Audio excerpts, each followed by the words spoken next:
ya. Kita biasa berdoa itu 1 menit pertama itu yang ungkapan syukur. Tuhan terima kasih, Engkau luar biasa, Engkau dahsyat, Engkau maha. Semua yang maha itu kita taruh di 1 menit pertama. Masuk menit kedua itu daftar permintaan. Itu semacam proposal itu gitu. Dia punya minta itu 1, 2, 5, 10, 20, 30, 40, 50, 60, 70, 80. Terus sudah 80 permintaan, dia bilang, ampunilah segala dosa kami, dalam nama Yesus kami berdoa. Amin. Ada yang sebelum kata ampun itu dia tambah 1 kalimat kecil. Tuhan, sebenarnya masih banyak hal yang ingin kami. Sudah 80 ini masih.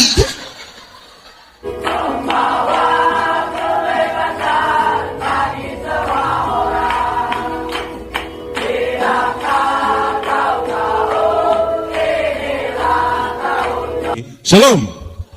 Yang di luar shalom. Semuanya shalom. Saudara-saudara, mulai pengucapan syukur ini saya berkhotbah dengan mengatakan begini. Mengucap syukur itu penting kok tidak? Yakin? Benar-benar yakin atau yakin saja? Berarti bersyukur itu penting, amin? Pertanyaannya adalah apakah saudara-saudara benar-benar melakukan sebuah pengucapan syukur? Nah, itu yang repot itu.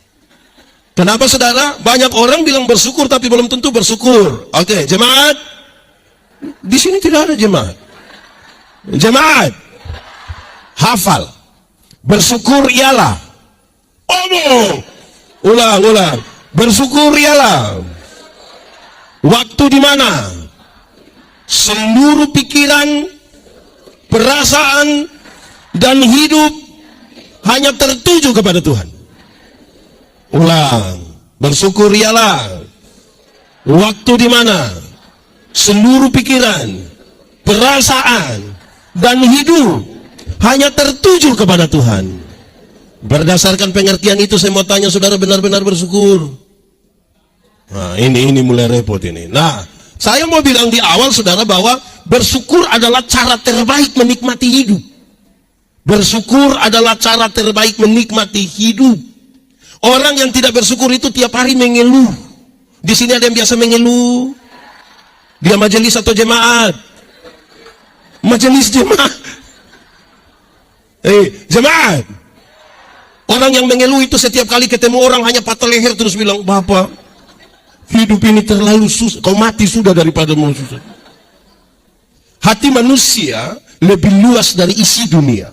Artinya seluruh isi dunia taruh di hati manusia tetap masih kurang, karena manusia selalu tidak puas. Manusia selalu, dulu dia jalan kaki dia berdoa, Tuhan, tolong sepeda 1. Tuhan kasih sepeda 1, dia naik 2-3 bulan dia berdoa ulang, Tuhan, naik sepeda memang enak tapi tanjakan yang di situ itu Tuhan. Itu kaki macam mau putus Tuhan. Jadi yang kau punya mau, kalau boleh kasih motor. Waktu dia dapat motor 1, naik motor barang 5-6 bulan dia berdoa ulang, Tuhan, naik motor memang enak, tapi saya punya istri berat 80. Anak-anak 3 orang dan montok-montok semua. Setiap kali motor bunyi, 4 mau naik motor Tuhan. Motor bawa masalah baru dalam kami punya rumah tangga ini. Jadi yang kau punya maksud, kasih mobil 1 Tuhan. Tuhan kasih mobil 1, dia naik barang 1 tahun dia berdoa ulang, Tuhan, naik mobil memang enak. Ibu juga naik, dia duduk paling depan. Tapi sayang, anak perempuan kami yang satu-satunya sudah menikah dan tinggal di pulau sebelah itu. Apa pulau kecil itu nama apa? Itu pulau apa yang di sebelah itu? Nah, pokoknya itu pulau lah. Masa kita mau pergi ke itu pulau pakai mobil Tuhan? Jadi yang kau punya mau? Kalau boleh kapal laut 1 Tuhan. Tuhan kasih kapal laut 1, dia pergi ke itu pulau, lihat anak, lihat mantu, lihat cucu, pulang dia doa lagi, Tuhan, naik kapal memang sampai sana tapi gelombang terlalu. Jadi yang kau punya mau? Kalau boleh Tuhan, helikopter 1. Tidak soal juga saudara, karena kita minta pada Tuhan. Tapi yang penting adalah sikap kita terhadap berkat lebih penting dari berkat-berkat yang Tuhan kasih kita. Amin. Jadi harus mensyukuri itu di konteks yang benar itu. Baik, jemaat yang di luar, saya tidak dengar. Yang di luar, mantap. Baik, jemaat. Di jemaat mula-mula, oleh karena mereka percaya, kemudian mereka dibaptiskan dan mereka menjadi satu keluarga dalam persekutuan itu. Menjadi satu keluarga ini menjadi sesuatu yang indah sekali untuk kita renungkan dalam kaitan dengan pengucapan syukur jemaat ini. Ada beberapa poin yang saya mau ajak kita untuk merenungkan. Apakah hal itu masih ada di Peniel atau justru tidak ada lagi? Atau kita mau belajar untuk dia ada di situ sebagai bagian dari persekutuan orang yang sama-sama percaya kepada Tuhan dan diselamatkan. Satu, mereka adalah anggota jemaat yang belajar. Sama-sama anggota jemaat yang kasih tahu teman di sebelah 1, 2, 3. Belajar. Mereka belajar dari para rasul. Mereka belajar yang benar. Kenapa? Belajar yang benar itu pikiran benar. Pikiran benar itu buat tindakan benar. Tindakan benar membuat kebiasaan. Kebiasaan membentuk budaya. Budaya membentuk karakter. Jadi jemaat mula-mula adalah jemaat yang 1, 2, 3. Belajar. Jemaat. Hafal. Belajar ialah perubahan tingkah laku. Dari tidak tahu menjadi tahu. Dari tidak bisa menjadi bisa. Ulang, belajar ialah perubahan tingkah laku. Dari tidak tahu menjadi tahu. Dari tidak bisa menjadi bisa. Sudah bisa hafal sendiri, nanti dapat sepeda. Ya, baik. Jemaat, belajar itu punya 4 tingkatan. Berapa tingkatan? 1. Tidak usah 1. Belajar punya berapa tingkatan? Yang di luar belajar punya berapa tingkatan? 1. Belajar untuk tahu. Sama-sama 1, 2, 3. Belajar untuk tahu. Belajar untuk tahu. Saya mau tanya dulu, jemaat. Bodoh dan tidak tahu sama atau beda? Bodoh dan tidak tahu sama atau beda? Sama atau beda?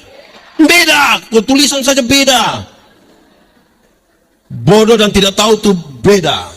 Ya, tidak tahu ialah karena memang tidak dikasih tahu. Makanya kalau salah tidak boleh marah karena memang tidak dikasih. Tapi bodoh ialah kasih tahu, tetap begitu saja. Di Peniel lebih banyak di mana bodoh atau tidak tahu? Saya tidak berani ngomong, saya tidak. Jemaat, belajar untuk tahu banyak sumber. Saudara bisa belajar dari para pendeta, dari majelis jemaat, dari Google, dari buku-buku, dari guru, dimanapun. Boleh belajar untuk bagus, tapi itu tingkatan paling bawah. Kedua, belajar untuk tahu dan melakukan. Sama-sama 1, 2, 3. Belajar untuk tahu dan banyak orang sudah tahu tapi belum tentu. Betul. Di Palu ada, di Peniel ada, laki-laki atau perempuan. Dia pakai baju warna. Mulai baku tuduh sudah. Belajar untuk tahu dan banyak orang tahu banyak hal tapi belum tentu melakukan. Jemaat, kami sharing tentang ilmu homiletika, ilmu berkhotbah. Orang tanya saya, pendeta, khotbah yang baik itu yang bagaimana? Saya bilang, kau punya maksud? Khotbah yang baik itu tulis atau tidak tulis, berapi-api atau berair-air. Saya bilang khotbah yang baik bukan soal tulis atau tidak tulis, bukan soal berapi-api atau berair-air. Khotbah yang baik ialah omong apa buat itu.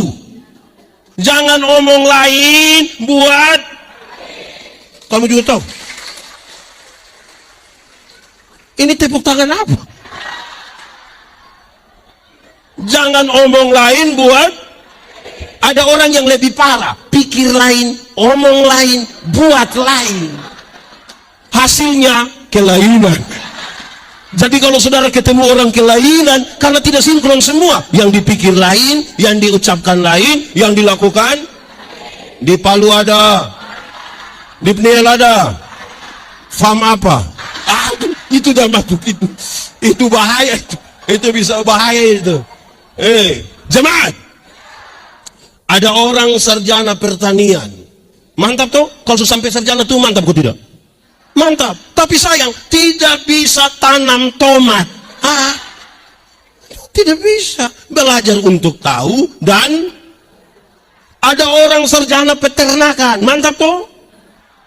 Sarjana peternakan tapi tidak bisa kasih kawin babi. Bagaimana babi bisa berkembang biak kalau begitu? Sarjana olahraga, tapi kita bilang, oi, coba koprol, coba salto. Kedua, tadi pertama belajar untuk, kedua belajar untuk, ketiga belajar untuk tahu, untuk bisa melakukan, tetapi sekaligus bisa hidup dengan orang lain. Sama-sama 1, 2, 3, belajar untuk tahu, untuk melakukan, tapi bisa hidup dengan. Ada orang yang ketika dia sudah tahu, dia hanya bergabung saja dengan orang yang sama-sama tahu. Tidak mau jadi berkat bagi orang lain. Dia kuasai untuk diri sendiri. Di sini ada ikut ibadah. Coba lihat dia. Itu kelas 3 itu. Sudah tahu, sudah bisa lakukan, bagi untuk orang lain juga bisa belajar. Amin. Keempat, belajar untuk tahu, untuk bisa melakukan, untuk bisa hidup dengan orang lain, tetapi tetap menjadi diri sendiri. Itu paling tinggi. Sama-sama 1, 2, 3, belajar untuk tahu, untuk bisa hidup dengan orang lain, tetap. Banyak kali kita ini ketika bergabung dengan orang lain, kita jadi kehilangan identitas. Baru ekumene dengan jemaat-jemaat lain, tiba-tiba pulang datang dia mau berubah semua dalam gereja. Di sini ada begitu. Betul-betul ada. Hancurkan. Anda boleh ketemu siapa saja. Makanya belajar untuk tahu, untuk bisa lakukan, untuk bisa berjumpa dengan siapapun, berkumpul dengan siapapun, tapi tetap jadi diri sendiri. Tidak usah kasih hilang kita pun diri. Orang yang tidak tahu identitasnya, dia tidak akan pernah menemukan karunia apa yang Tuhan kasih dia untuk dia eksplor itu menjadi berkat bagi orang lain. Jemaat mula-mula adalah jemaat yang sama-sama 1, 2, 3 bela. Mari kita tegaskan. Kedua, tadi pertama jemaat yang, tapi yang kedua, jemaat mula-mula itu adalah jemaat yang bersekutu. Sama-sama. Jemaat, ibadah itu penting kok tidak? Betul-betul penting. Yakin? Bersekutu penting? Saya mau tanya dulu, tolong jawab dengan jujur, keras juga suaranya. Kenapa ibadah malam hari ini lebih banyak mama-mama? Ini mama-mama janda semua? Atau tidak? Oh, baik. Jemaat, ada orang yang memang 1 tahun itu dia gereja hanya 2 kali. Natal 1 kali, Paskah 1 kali. Makanya namanya jemaat napas. Natal dan di sini ada. Dia ada duduk di sini. Pakai baju warna hitam. Bayangkan 1 tahun gereja 2 kali. Natal 1 kali, Paskah 1 kali. Karena Natal 1 kali, Paskah 1 kali, singkatannya tambah panjang. Napas 1-1. Mulai napas 1-1 itu tiba-tiba beribadah tiap hari. Betul. Di sini ada. Saya mau tanya jemaat. Ibu ini sudah dulu di sana. Jemaat, rajin-rajin semua di sini gereja. Pak Pendeta kasih besar ini gereja dulu ini. Kasihan banyak yang duduk di luar itu. Kita uji di hari Minggu nanti. Banyak begini juga. Jemaat, saya tanya anak-anak sekolah minggu di pedalaman NTT. Saya tanya orang, apa beda orang hidup dan orang mati?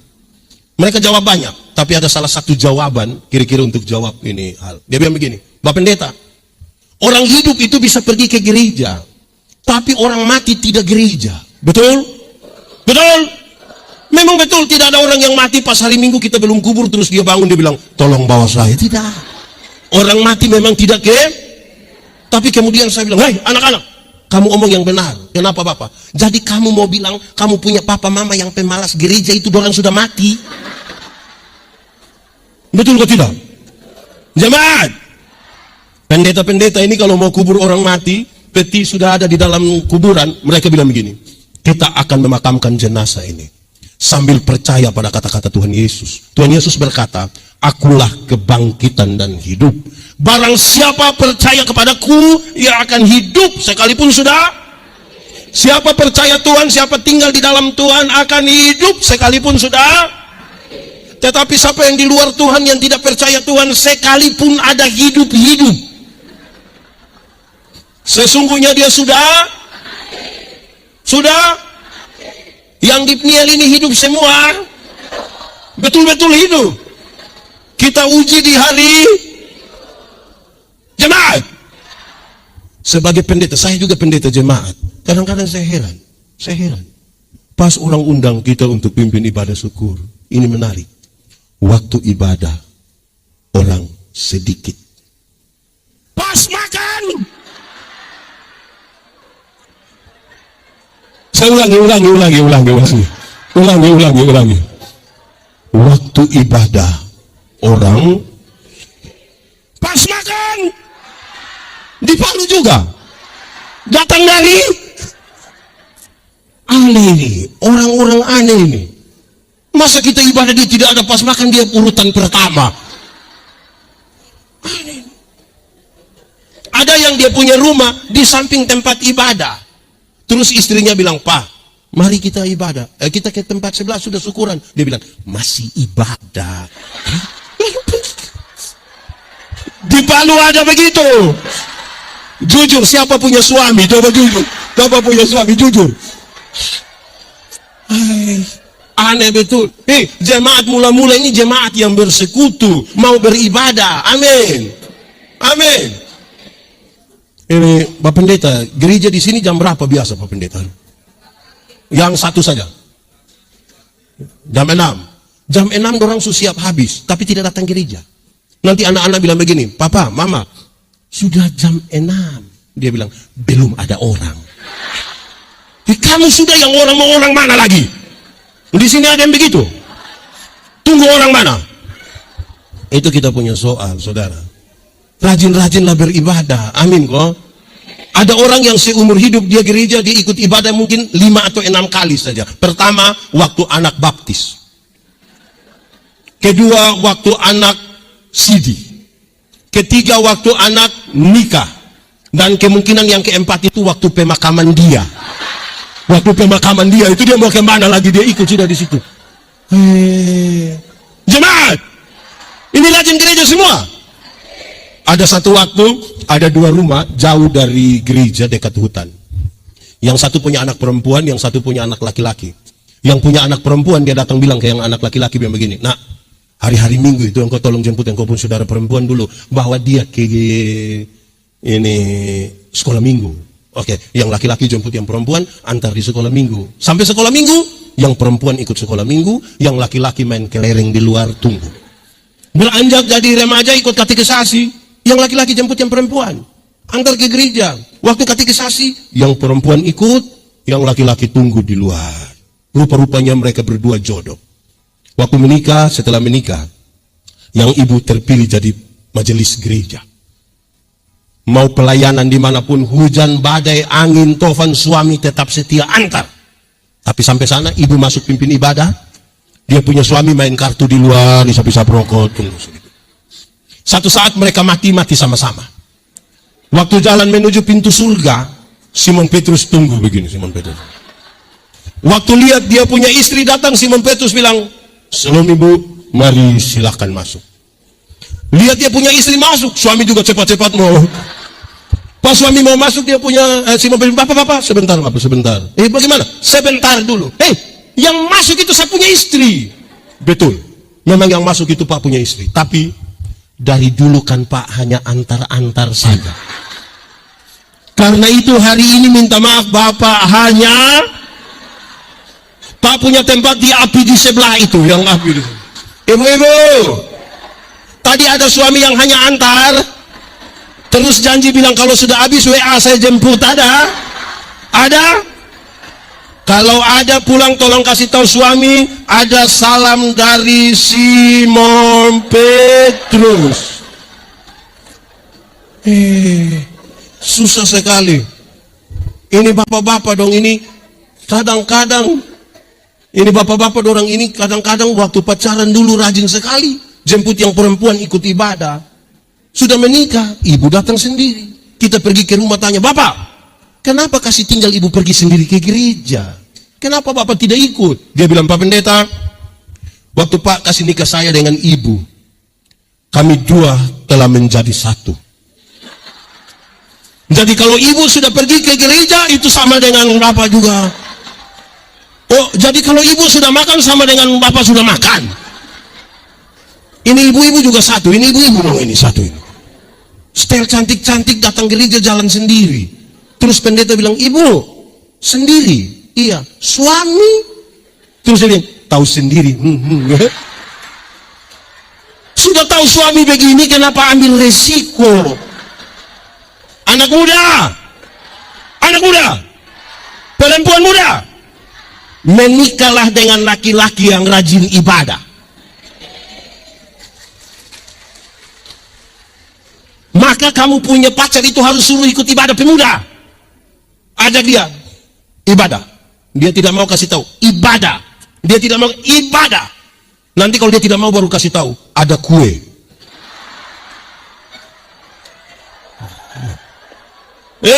Anak muda, kalau dia tidak beribadah, apa yang dia akan jaminkan bagimu?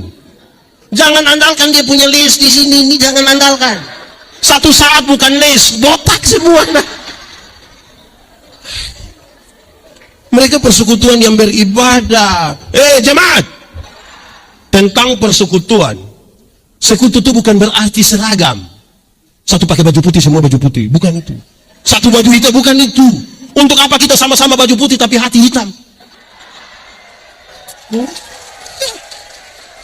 Untuk apa kita sama-sama baju hitam tapi hati putih? Tidak. Yang saya ingin katakan begini, persekutuan itu bukan keseragaman. Bukan keseragaman. Satu bilang do, semua bilang do. Do. Tidak bagus. Harus do, mi, sol. Baru bagus. Itu pramugari orang itu, waktu mereka ucapkan satu kalimat, hanya satu kalimat, cara ucapnya beda-beda. Hanya bilang terima kasih. Satu datang bilang terima kasih, terima kasih, terima kasih, terima kasih, terima kasih. Betul atau tidak? Coba ada pramugari mana bilang terima kasih, terima kasih, terima kasih. Itu bukan pramugari, mesin gari. Jadi persekutuan bukan seragam.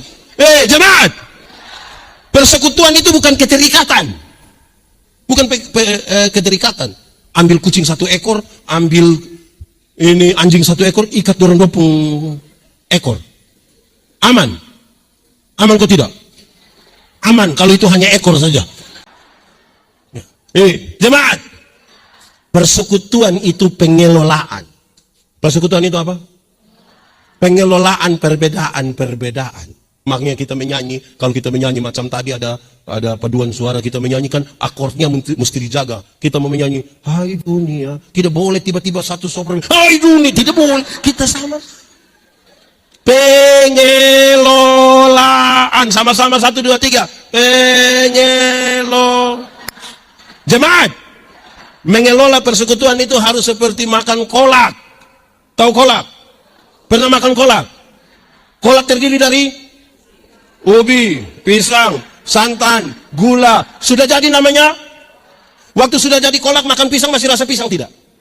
Masih. Tapi ada cita rasa baru yang ditambahkan sebagai bagian dari sebuah kebersamaan. Tidak ada upaya untuk saling menghilangkan.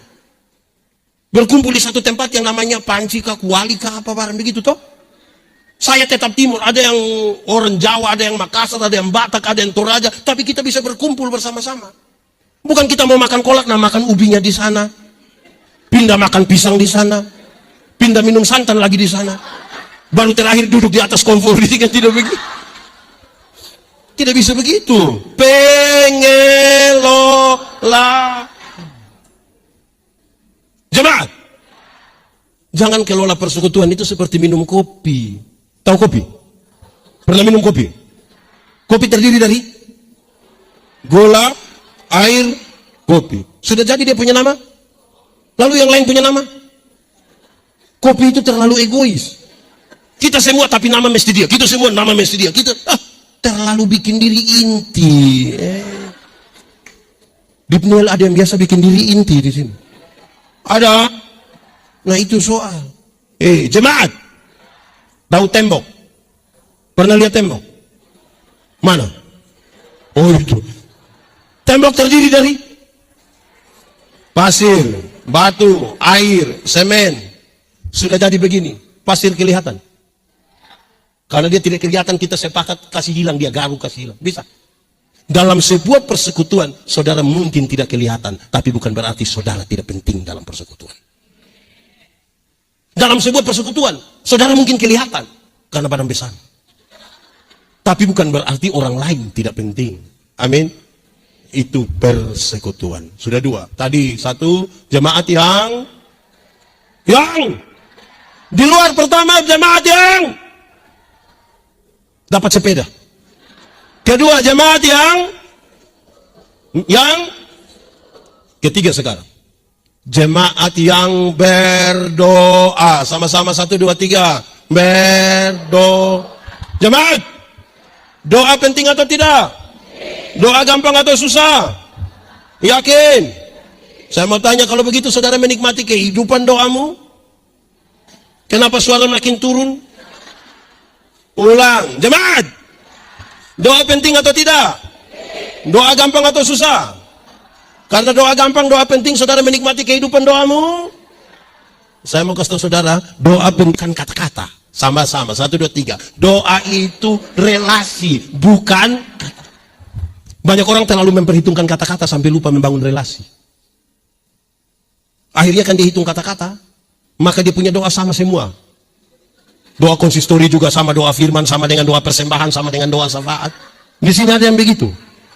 Betul. Jemaat. Kalau saya dengan Pak Ketua, kami dua punya relasi, kami saling kenal. Saya jalan kaki, Pak Ketua naik motor, ketemu saya di jalan. Tanpa saya minta, dia berhenti tanpa saya minta. Pendeta, yuk, mau kemana? Naik. Karena kami dua saling kenal. Amin. Tapi kalau kami dua tidak saling kenal, kami tidak ada relasi. Saya jalan kaki, beliau naik motor, ketemu saya di jalan. Berhenti juga beliau, tapi dia tanya, ojek Pak? Banyak orang memperhitungkan kata-kata, bukan relasi. Jemaat, saudara bisa berkata-kata dengan orang yang tidak saudara kenal. Contoh, pernah aku tidak satu saat saudara ambil telepon, mau telepon, pas begini masuk ada yang bilang begini, nomor yang Anda tuju tidak dapat dihubungi. Pernah? Suara perempuan atau laki-laki? Suara? Dia dari Palu. Itu perempuan asal Medan. Saudara lihat kalau masuk di tempat-tempat yang besar, mal-mal yang besar itu kan, kita dengan mobil sampai tiba-tiba itu nona satu bilang, tempelkan kartu Anda. Terus kita tempel begini, uang sudah keluar, dia bilang, terima kasih. Saudara kenal itu nona? Doa itu relasi, bukan kata-kata. Jemaat. Menurut saudara, saya kenal saya punya istri atau tidak? Kami dua ada relasi atau tidak? Karena kami dua kenal, kami dua punya relasi. Saya meminta sesuatu pada istri, cara mintanya ringan saja. Ma, bikin teh sayang, gelas kecil saja. Jangan terlalu banyak gula. Papa takut sakit gula, sudah tua ini. Kan cara mintanya begitu. Tidak mungkin saya mau minta teh, saya punya istri, saya bilang, Mama, buatlah segelas teh. Jangan terlalu banyak gula ya. Papa takut sakit gula. Itu pas habis ibu tanya saya, Papa sehat? Jemaat, saya mau bilang pada saudara begini, kekuatan doa bukan pada teriakan. Anda mungkin sungguh-sungguh berteriak, Anda sungguh-sungguh menangis. Kekuatan doa bukan pada itu. Kekuatan doa adalah kesungguhan menyerahkan beban kepada Tuhan. Sungguh-sungguh kita menyerahkan, ini ada beban kita serahkan kepada Tuhan. Itu kasih kembali. Kira-kira banyak orang sungguh-sungguh menangis, tapi tidak sungguh-sungguh menyerahkan beban. Saya mau tanya, jemaat, saudara punya masalah? Tidak usah omong. Saya lihat ini muka masalah semua.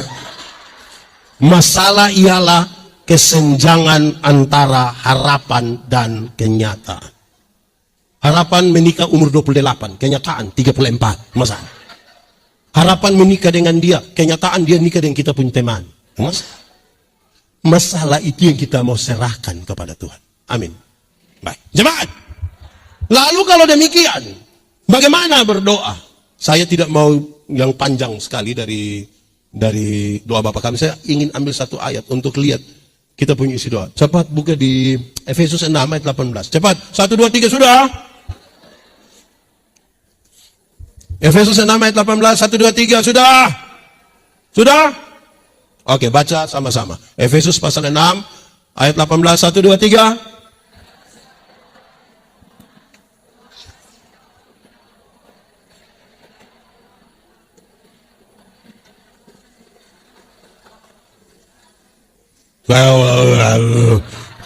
Oke, kira-kira begini. Baik, ada 5 hal. 1. Kenapa lihat saya? 1.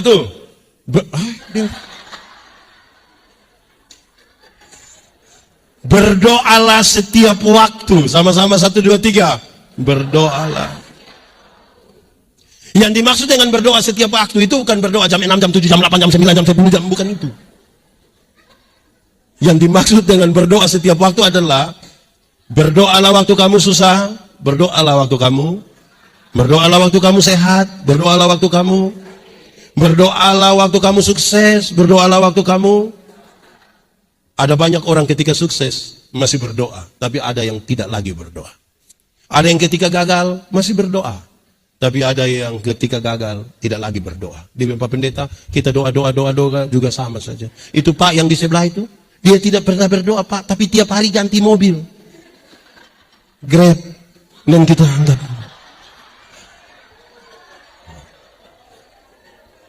Oke, jemaat. Manusia sering ditempatkan pada 3 kondisi. Berapa kondisi? 1. Ada kondisi di mana kita mau dan Tuhan bilang boleh. Kita mau, Tuhan juga pernah alami.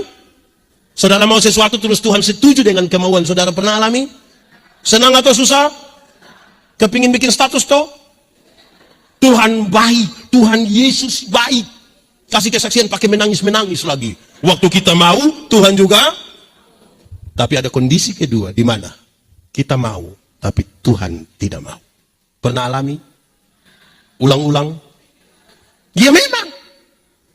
Ulang-ulang kita alami, kita mau sesuatu, Tuhan tidak mau. Karena waktu Tuhan mau bukan kemarin dia rencana, dari dulu dia rencana. Terus waktu saudara mau sesuatu Tuhan tidak mau, apa yang saudara bayangkan, apa yang saudara pikirkan? Marah? Kecewa? Sayang Tuhan tambah? Kenapa tidak jawab semua? Banyak orang kecewa, Pak Pendeta, kita berdoa sampai berhenti toh. Karena kita lagi berdoa untuk mencari apa yang kita mau, bukan apa yang Tuhan mau. Berdoalah begitu rupa sampai menemukan apa yang Tuhan mau, bukan apa yang kita mau. Kenapa lihat saya? Ketiga, ada kondisi di mana Tuhan mau, tapi kita yang tidak mau. Pernah alami? Tuhan mau tapi kita tidak mau, pernah? Banyak. Contoh. Misalnya kita ada baku marah dengan satu orang. Ada orang di sini yang baku marah ada? Ada duduk di sini. Coba lihat dia pemuka. Itu mantap. Saudara, waktu kita bertengkar dengan seseorang, kita tidak suka dengan dia, kita marahkan dia, maki kita, dia hina kita. Terus Tuhan bilang begini, ampuni dia. Tuhan mau kan kita mengampuni kan? Ampuni dia, ampuni dia. Tapi kan hati kita masih berat. Saya mau ampuni tapi kalau ingat kata-katanya tuh, jemaat, pengampunan itu bukan upaya melupakan masalah. Makin sakit hati, makin tidak bisa lupa. Pengampunan itu membebaskan diri, menyambut dia punya kesalahan, menyambut dia punya orang, sambil siap hati, besok dia bikin kesalahan baru.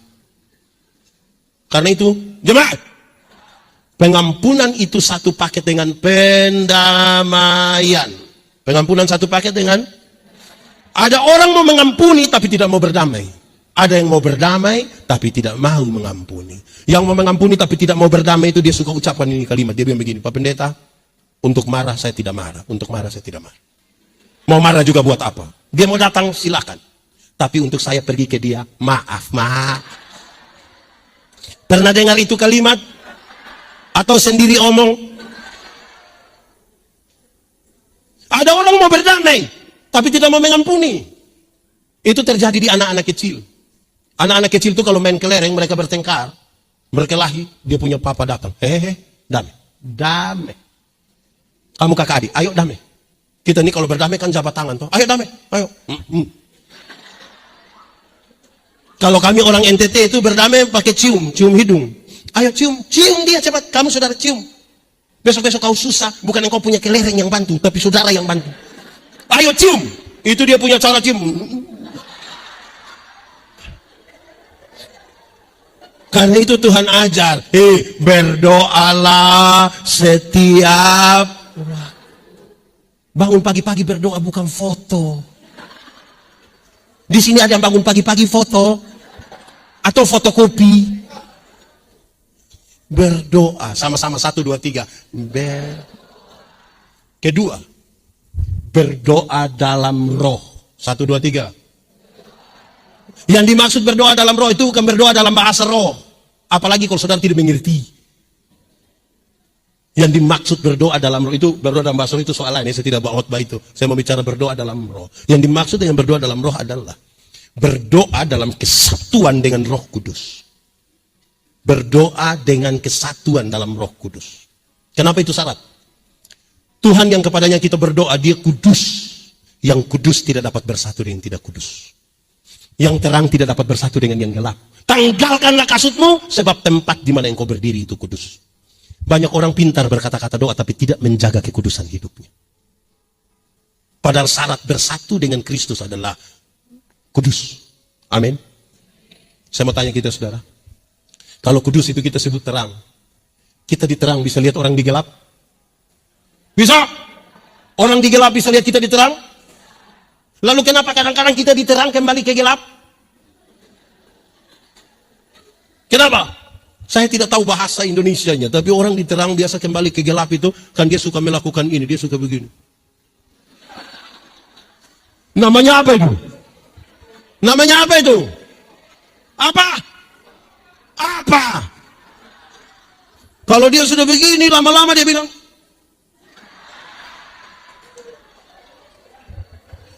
jemaat. Saudara-saudara, kadang-kadang kekudusan itu jadi soal. Kita datang gereja 31 Desember. Gereja 31 Desember di sini biasa jam berapa ya? 9 malam. 10 malam. Oh, mantap. Oh, baguslah. Kadang-kadang kalau di daerah kami itu gerejanya sore, malam jam 7, waktu kita sampai lampu-lampu agak redup sedikit, ada bunyi musik klasik. Teng teng teng teng teng teng teng teng teng teng teng teng teng. Terus ada puisi bilang begini. Tidak terasa. Saya dalam hati, engkau tidak rasa. Ini 365 hari, rasa kau tidak? Dan kenapa saudara bilang tidak rasa? Terus dia tulis, bla bla bla bla bla bla, terus dia bilang begini, sesaat lagi tahun lama akan berlalu. Mari kita tulis catatan-catatan dosa kita. Biar dia berlalu bersama-sama dengan tahun lama. Tahun baru, hidup baru, semangat baru. Oh, orang mulai tulis dosa. Ada yang tulis 5, ada yang 10. Pakai menangis. Menangis di itu. Terus habis itu bukan langsung buang. Dia lipat bagus-bagus, ikat lagi pakai pita. Keluar dia menyanyi. Mampirlah dengar doaku. Terus dia berdoa, dia bakar. Ini 31 Desember. Masuk minggu kedua bulan Februari dia gila ulang. Lebih parah dari tahun lalu. Ada yang begitu di Palu, di Pniel ada, sama apa? Dia pun soal di mana? Kekudusan. Lebih kuat 1, 2, 3. Kasih tahu kawan di sebelah 1, 2, 3. Anak muda, terang atau gelap? Gelap atau terang? Yakin terang? Amin. Yes. Kalau begitu siapa suruh kamu pacaran di gelap-gelap? Di sini ada anak muda pacaran di gelap-gelap? Ada.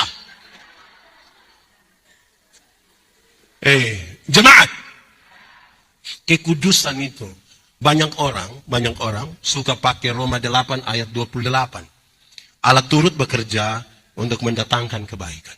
Tapi saudara ingat, sebelum ayat 28, ada ayat 26 dan 27 yang pesannya kira-kira begini.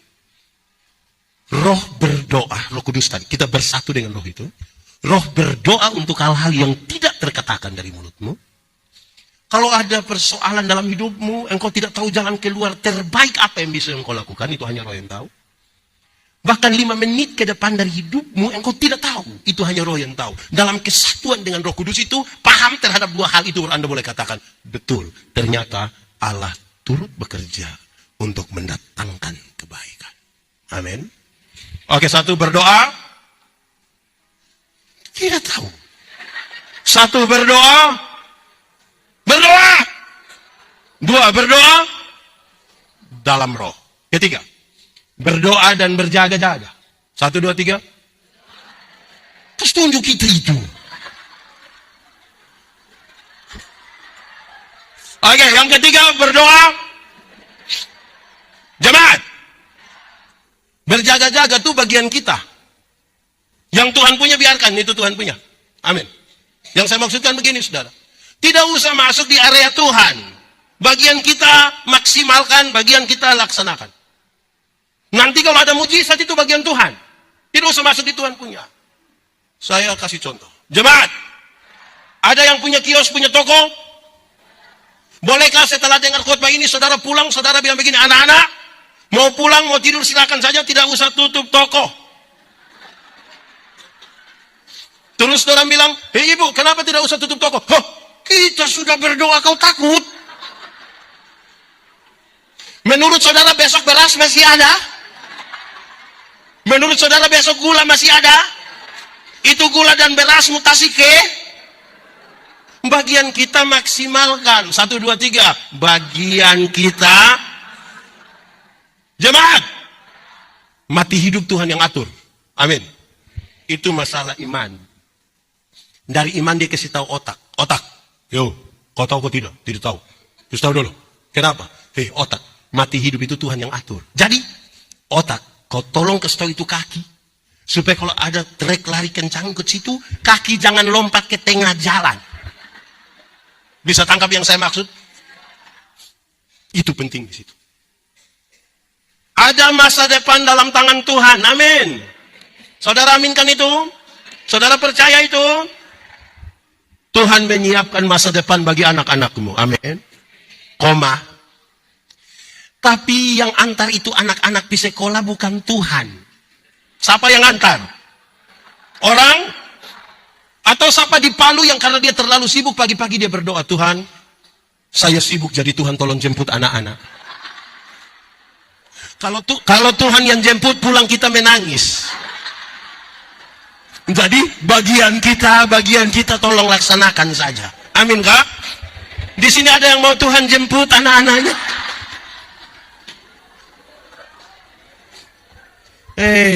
Jemaat, berproses sedikit. Ada satu waktu iblis bilang begini, Yesus, kalau engkau anak Allah, rubah batu ini menjadi roti supaya engkau makan. Tuhan Yesus rubah? Dia bisa rubah atau tidak? Lalu kenapa dia tidak rubah? Pertama, dia tidak mau ikut itu perintah iblis. Tapi yang kedua, dia mau kita berproses sedikit lah. Masa mau makan roti saja pakai mujizat? Kalau mau makan roti pakai mujizat tiap hari di toko bakery itu mujizat terus. Mujizat roti tawar lah, mujizat. Jemaat, berproses sama-sama 1, 2, 3.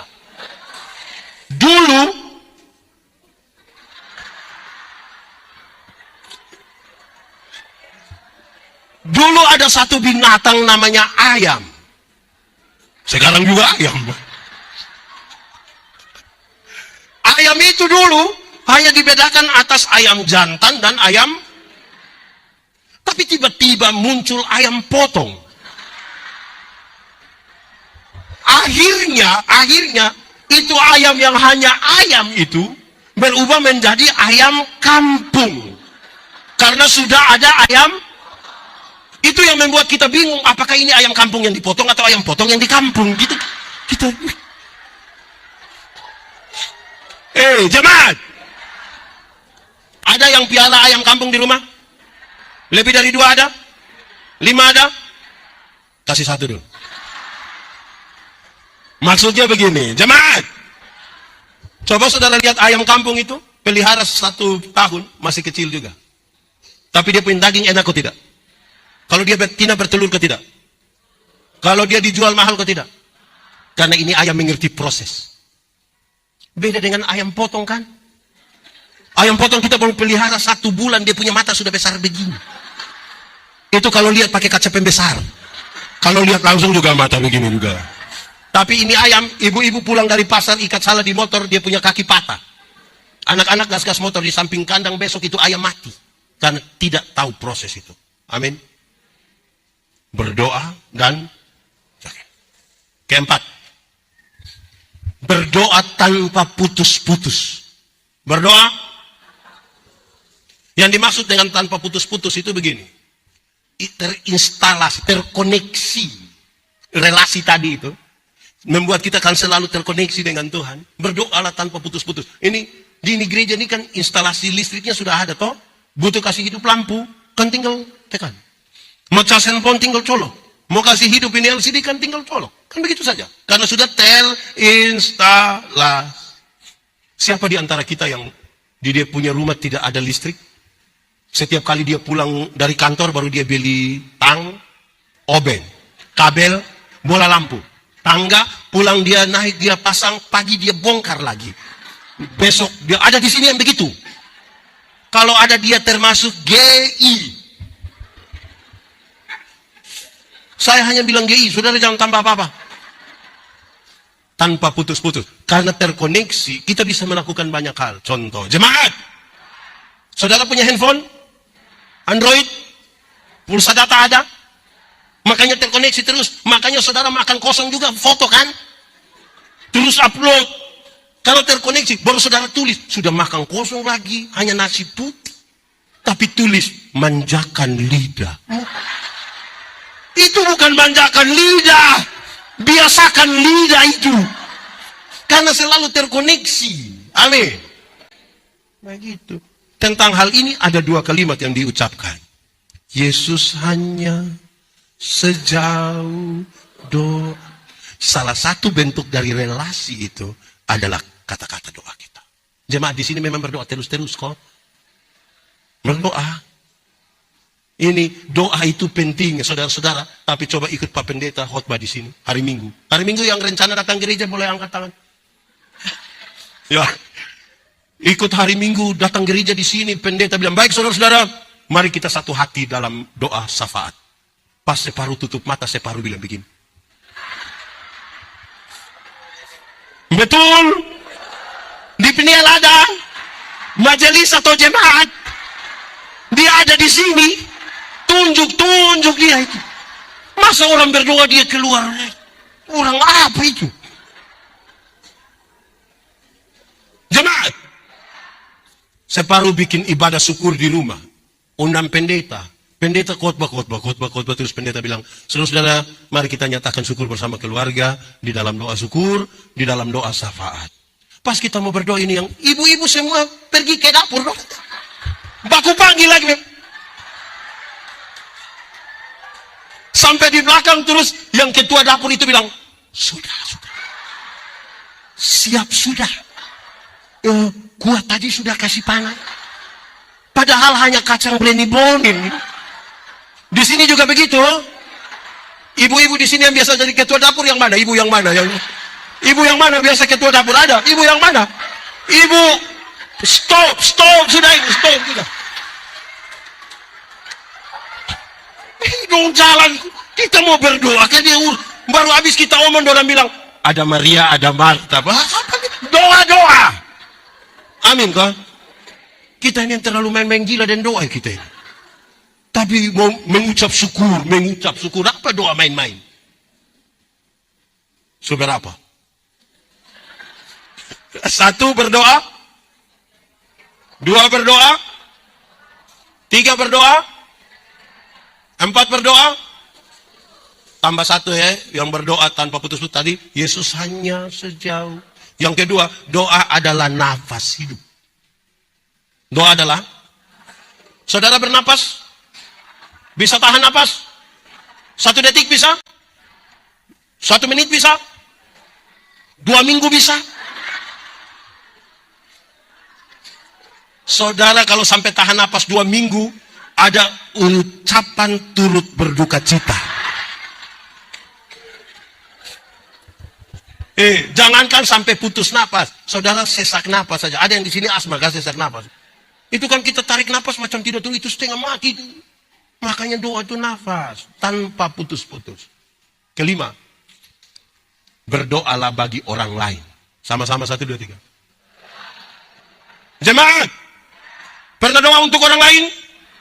Doa serahkan.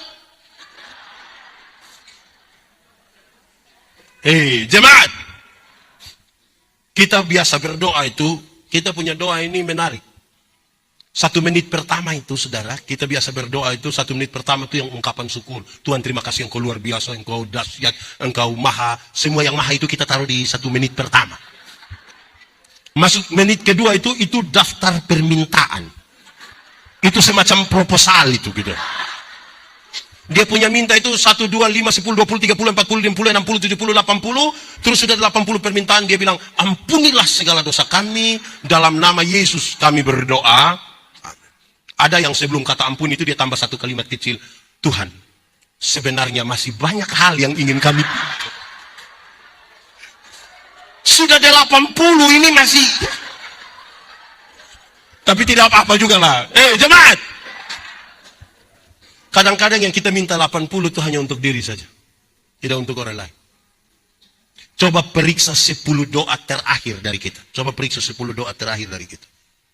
Pasti yang biasa berdoa, yang tidak biasa dia mau periksa apa. Periksalah 10 doa terakhir kita. Kita terlalu egois kadang-kadang. Jemaat, contoh, Paulus bilang begini, tidak ada pemerintahan yang tidak berasal dari Allah. Semua pemerintahan itu berasal dari Allah, karena itu pemerintah disebut hamba Allah, bukan wakil, hamba Allah. Terus Paulus nasihat Timotius, Timotius, berdoalah bagi para pemimpinmu. Kenapa itu penting? Waktu dia terpilih dari bupati, wali kota, gubernur, dia ada di satu posisi puncak. Dikelilingi oleh banyak kepentingan. Istri punya kepentingan, keluarga punya kepentingan, tim sukses, ring 1, ring 2. Kepentingan-kepentingan itu membuat tempat di mana dia duduk itu sangat licin dan bisa membuat dia tergelincir. Padahal dia akan mengambil keputusan bagi banyak orang, termasuk saya dan saudara. Berdoalah supaya dia jangan tergelincir di sini. Itu yang salah satu maksud kenapa mesti berdoa untuk orang lain. Jangan doa untuk dia dapat celaka. Ada orang yang tidak bisa balas orang, kita tanya, kenapa kau marah? Tidak. Lalu, saya serahkan saja di Tuhan. Terus waktu itu orang injak salah tangga, dia jatuh. Itu saya suruh bilang. Kira Tuhan begitu-begitu? Di sini ada yang begitu. Baik, 5 toh? Oke, sudah. Cukup di situ. Pertama tadi, lupa itu doa. Sekarang kita mulai. Mereka jemaat yang 2 jemaat yang 3 jemaat yang masih ini khotbah baru setengah. Belum habis ini. Saudara bisa duduk lebih lama? 4. Jemaat mula-mula itu adalah jemaat yang berbagi. Sama-sama 1, 2, 3. Jemaat yang mereka bahkan dari hasil mereka, dari yang punya mereka jual, mereka bagi-bagi sesuai dengan kebutuhan jemaat-jemaat. Mantap toh? Beda dengan kita hari ini. Ada jemaat yang dia punya sekikir, tidak ada 2. Di lini ada yang sekikir, ada. Sekikir sekali, wih. Dia ada di sini. Fam, jemaat yang berbagi. Jemaat. Kaya itu apa? Kaya itu ada air, ada gelas, kita tuang begini, terus dia sudah penuh, dia tumpah, dia meluber kemana-mana. Kaya. Berkat-berkat yang Tuhan percayakan kepada kita, kalau bisa memberkati orang lain itu kaya. Tapi kalau kita tuang tidak penuh-penuh, itu miskin. Tahu kumpul uang tapi tidak tahu bahagia. Tahu menjadi kaya tapi tidak tahu menikmati. Kumpul uang banyak-banyak tapi tidak pernah jalan-jalan ke Surabaya. Nanti satu saat di Surabaya baru dia telepon pendeta, yuk Saya di Surabaya. Enaknya kok pesir-pesir. Tidak Bapak. Terus saya di rumah sakit Dr. Sutomo Bapak. Sudah dapat rujukan dulu baru dia pergi. Jemaat. Ada dua orang berdoa kepada Tuhan minta karunia. Minta. Ternyata di Tuhan tinggal dua karunia. Satu karunia memberi, satu karunia menerima. Orang pertama cepat-cepat ambil karunia menerima. Tinggal karunia. Orang kedua garu-garu kepala dia ambil karunia memberi. Lewat 20 tahun kemudian, mereka ketemu di satu perapatan jalan. Yang punya karunia memberi itu. Dia duduk di atas mobil mewah, satu tanda sukses. Saya tidak khotbah tentang teologi sukses. Saya bicara dalam porsi lain. Wah, kok dia seperti sukses sekali. Yang punya dapat karunia menerima itu dia ada duduk minta-minta di pinggir jalan. Waktu mereka dua baku lihat begini, terus dia bilang, "Hei, perasaan itu hari kan kau dapat karunia memberi. Kenapa kau lebih kaya dari saya?" Terus dia bilang, "Kawan, karena Tuhan Allah tahu saya harus selalu memberi, maka kepada saya Tuhan titipkan lebih. Ini kan engkau mau bagi orang engkau tidak ada tuh ini bagi-bagi ini. Karena Tuhan Allah tahu harus memberi, Tuhan titipkan lebih. Tapi engkau bukan karunia menerima, jadi dimanapun hanya di Peniel ini lebih banyak karunia apa sebenarnya? Lebih banyak karunia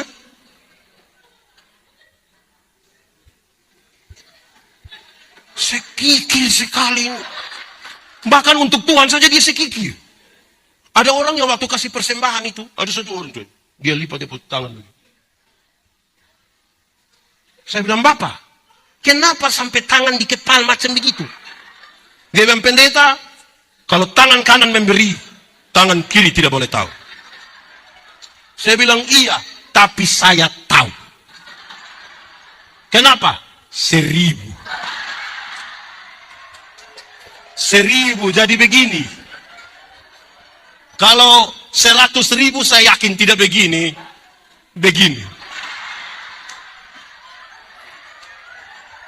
Sudah begini lagi saya ngajak batuk lagi.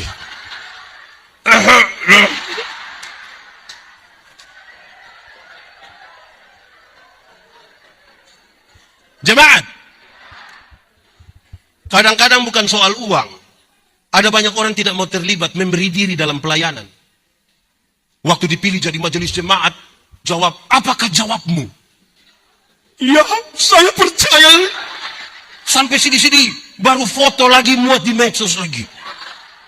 Tapi habis itu dia tidak datang. Di sini. Memberi diri. Kita ini sama kayak apakah? Tidak mau beri diri untuk pelayanan. Ada orang yang tahu menyanyi. Ada karunia menyanyi. Dia tidak menyanyi. Kadang-kadang pendeta tanya. Ada paduan suara, vokal grup? No. Tapi tiba-tiba ada pengumuman. Ketua Majelis Sinode GPID dan Gubernur Sulawesi Tengah akan beribadah bersama-sama di Pniel. Solo dia, duet dia, vokal grup dia, paduan suara dia. Itu karunia makam puji itu. Itu tidak boleh begitu itu. Beri diri itu tulus. Amin kok. Di sini ada. Laki-laki atau perempuan?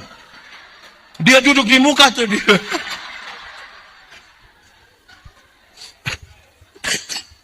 Jemaat. Ada orang punya suami meninggal. Orang punya suami meninggal. Sedih kok tidak? Ibu-ibu kalau suami meninggal, sedih kok tidak? Saya lihat saudara kita tidak terlalu sedih. Terus karena sedih itu saudara, orang yang punya respon iman, dia bertanya, apa yang saya imani tentang kematian? Waktu dia bertanya tentang apa yang dia imani tentang kematian, dia menemukan, kematian bukan akhir dari segala sesuatu.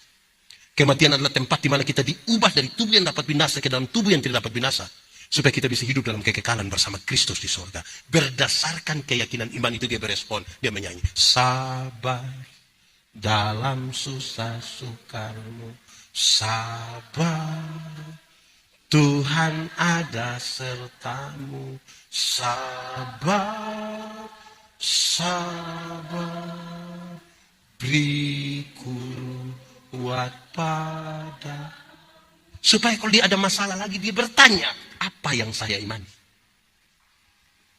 Itu yang respon iman.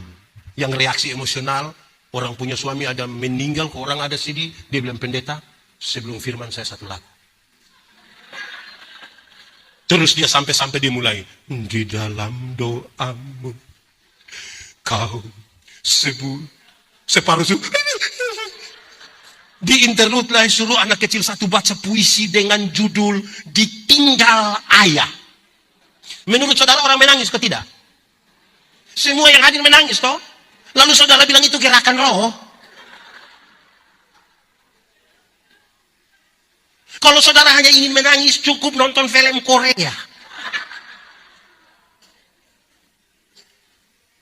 Berespon iman. Amin. Kita nih kadang-kadang menyanyi ikut selera lidah. Bukan ikut respon iman. Ku yakin kau hadir di sini. Pertama dia yakin, dia turun sedikit mulai rasa saja. Lama-lama dia hilang, dia punya. Beriman itu respon betul-betul. Amin kah? Itu jemaat yang beriman. Amin.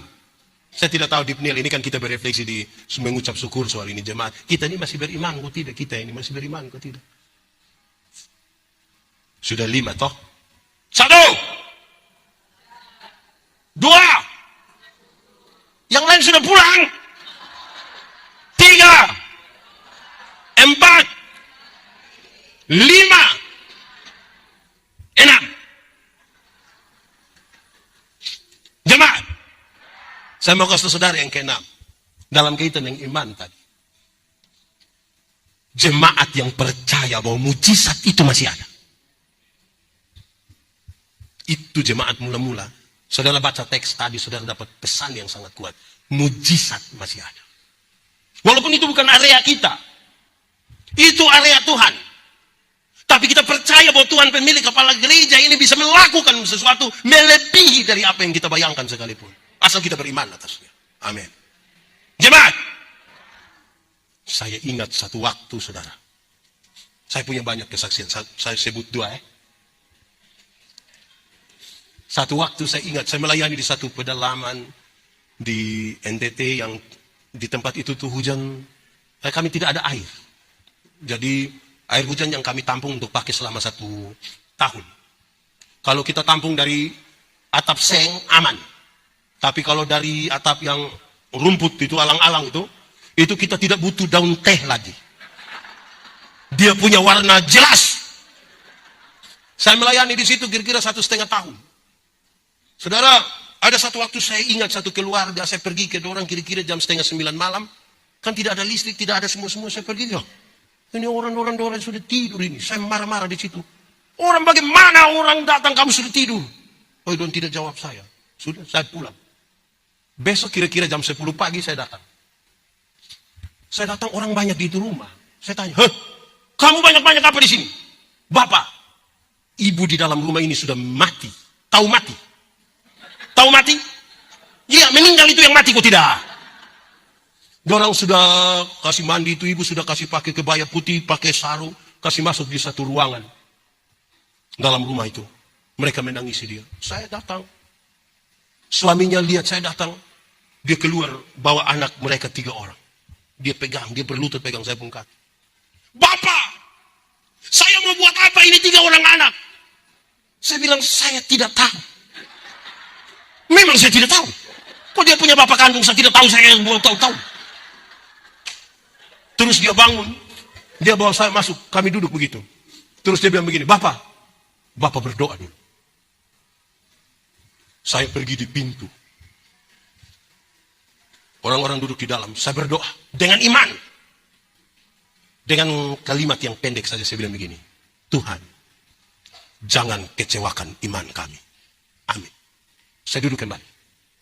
Belum 5 menit, orang-orang dari kamar itu lari keluar. Kenapa? Ibu ini bangkit. Dia benar-benar bangkit. Dia jalan menuju saya. Semua sudah lari. Dia bilang begini, Bapak, saya jalan terlalu jauh, saya haus. Saya bilang, hei, lihat kasih dia air karena saya takut. Iya, orang mati jalan menuju saudara begini, saudara tidak takut. Saudara tahu? Berita beredar di kampung itu, saudara, Pak Manobe itu kalau berdoa, orang mati, saya jalan begini.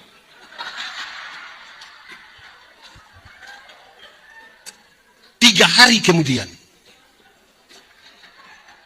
kemudian, datang satu anak muda ke rumah. Dia bilang begini, Bapak, ya, nenek sakit berat. Engkau punya maksud?